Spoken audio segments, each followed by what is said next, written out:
It's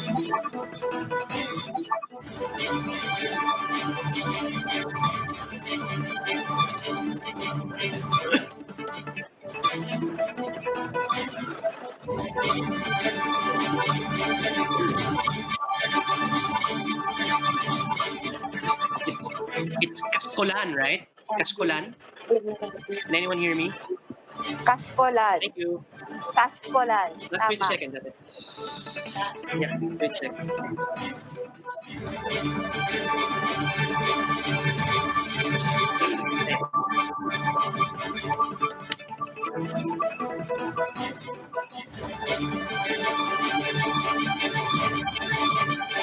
Good morning. I'm Charles Lejano, and this is One News Now.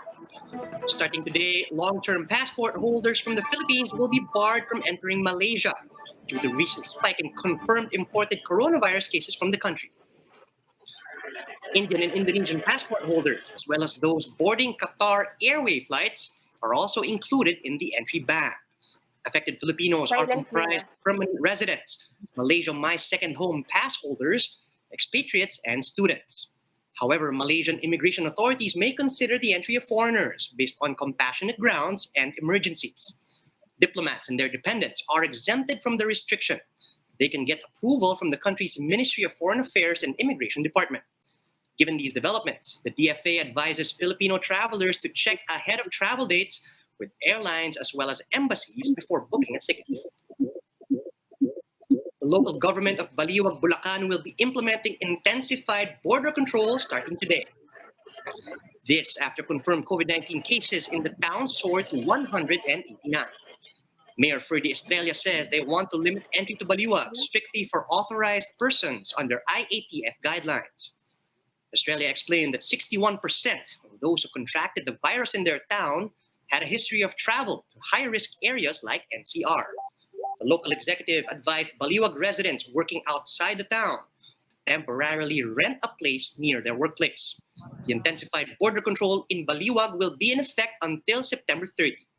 Those who want to return to the town within this period may still do so, provided that they undergo a 14-day quarantine upon arrival. And the city government of Navotas is placing an entire building under lockdown as coronavirus cases continue to rise in the area. To give us an update, Justine Ponsalang is joining us live from Navotas. Justine, good morning. Could you tell us how long this lockdown will last? Charles, 51 families living in Building 4 of Navota as homes 2 are in Barangay Tanja 2 will have to abide by the round-the-clock curfew as the LGU placed the whole Building 4 under lockdown. In the Facebook post of Navota City Mayor Toby Chanco, he explained that the lockdown was brought about by an alarming number of COVID-19 cases from Building 4. Based on the city health office's data, 25 people from Building 4 have contracted disease. As such, all residents from Building 4 are advised to stay indoors and will undergo swab testing. Those who test positive will be immediately brought to the community isolation facility. The LG assures that all affected tenants will be provided with food packs for the whole duration of the lockdown. Authorities will also conduct regular disinfection of the building as well as the entire Navota as a socialized housing. Charles, essential workers will be allowed to return to work even while the lockdown is ongoing. However, they and their family must first test negative for the virus. Charles?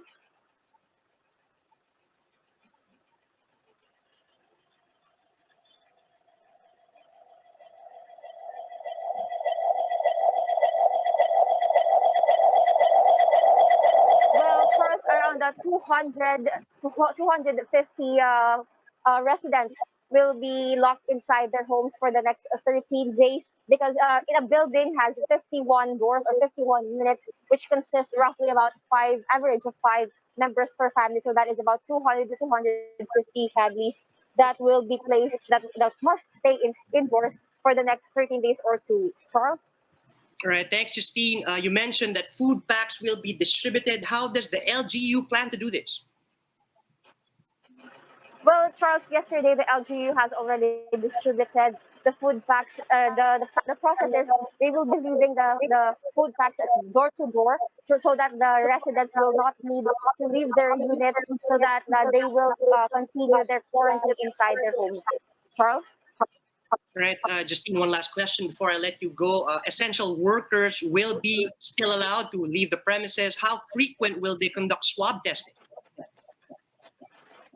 Well, as per our conversation with the admin security of Navota, they said that there will just be one swab test per person, and then once the person tested negative, especially if he's a essential worker, he will be allowed to leave the premises. However, other residents who tested negative will still have to remain inside their homes for the next 2 weeks. Charles?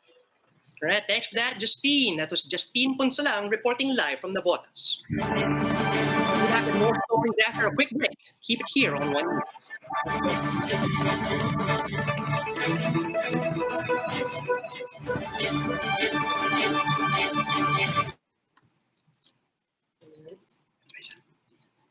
Yung kay Justine, pag siya yung sasalita, is frame lang, siya lang, hindi ka kita.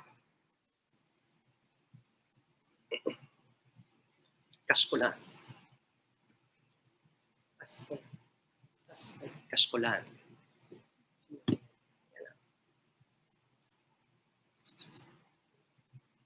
Yes.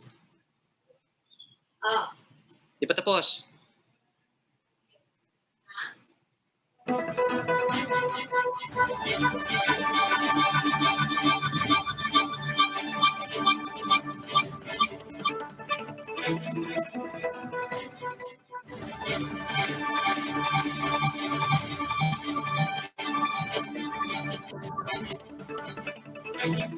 You're still watching One News Now. I'm Charles Lejano. Spitting and sneezing without cover in public places are now punishable offenses in San Juan. Mayor Francis Zamora signed a new ordinance that will slap fines of up to 5,000 pesos for those who will spit or sneeze in public places without proper protection such as face masks and face shields. After the third offense, violators will be required to attend a health seminar. This new measure, which took effect yesterday, aims to curb the spread of COVID-19 in the city. As of September 4, San Juan has recorded 568 active cases, 67 deaths, and over 1,500 recoveries, for a total of almost 2,200 confirmed COVID cases. Deputy Speaker for Finance El Rey Villafuerte warns the MTRCB might suffer a hefty budget cut or downright dissolution in 2021. It pushes through with its plan to regulate streaming services such as Netflix.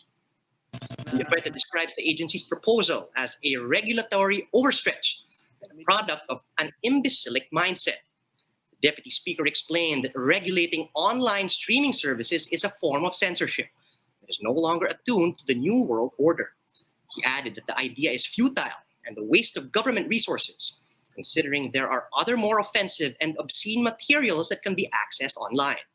Recall that House Speaker Alan Peter Cayetano was first to speak against the agency's plan, calling it ridiculous, mind-boggling, and outdated. Despite this, Cayetano claims that Congress will give the MTRCB a chance to explain itself in the proper form. Newly installed PNP Chief Camilo Cascolan laid out his leadership agenda for the police force during his first flag-raising ceremony as the country's top cop. He likened his plans to a three-point winning shot in basketball. To tell us more about this, we have Patricia Mangune reporting live from Camp Crame. Pat, could you tell us more about the PNP Chief's so-called winning strategy? Yes, Charles, PNP Chief General Camilo Cascola led his first flag-raising ceremony here in Camp Crame as the newly installed Chief of the Philippine National Police. And in his first speech as PNP Chief, Cascola likened his agenda to a three-point winning shot in basketball, giving priority to counterterrorism and insurgency, anti-illegal drugs, and the fight against COVID-19. Cascola added that part of his goal is to build a responsible, respectable, and disciplined police force.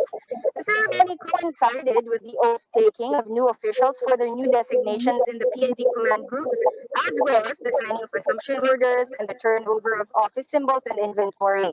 Police Lieutenant Guillermo Eleazar moved up to second in command as the Deputy Chief for Administration, while Police Lieutenant General Cesar Binag takes over as new Deputy Chief for Operations. Police Major General Joselito Vera Cruz is now the Chief of Directorial Staff after serving as Director of the PNP Information and Communications Technology Office. The three officials were given also recognition for the accomplishments they gained in their previous positions.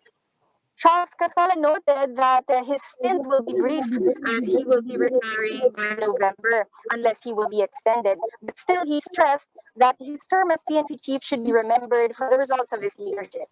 Charles?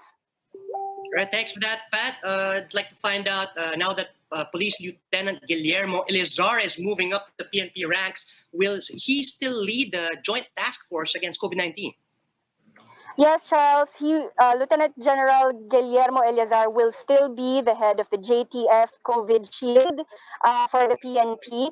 This was also decided by PNP Chief Cascolan to retain the continuity in what has already been started since the pandemic and the lockdowns and the quarantines. Charles. Right, Pat, talking about today's event, how many attendees were present and were they able to observe social distancing and other health protocols? There were more or less around 20 to 30 attendees during the flag raising ceremony as well as the oath taking ceremony this morning. But social distancing was strictly observed with their seats really around a meter apart. And the media was also there, and we were also designated separate locations just so we also observe social distancing. Charles? All right, Pat, the plan is to build a more responsible, respectable, and disciplined police force. Did the new PNP chief give details on exactly how he intends to get this done? It's apparent, Charles, that PNP Chief Cascaran was also referring to the internal cleansing program of the PNP. But at the same time, he specifically mentioned about boosting the morale of his policemen as well by assigning them to locations or deploying them nearest to their homes so that also they won't just be closer to their families, but they would also be able to respond quickly to incidents in their vicinities. Charles? Thank you. That was Patricia Mangune reporting live from Camp Crame. For more updates, visit News 5, the Philippine Star, and Business World online. You can also visit our website, onenews.ph, for more in-depth analysis. And you can also catch One News on the Signal Play app. Register for a free account now at www.signalplay.com and stream One News live anytime and anywhere. I'm Charles Lejano. We are One News.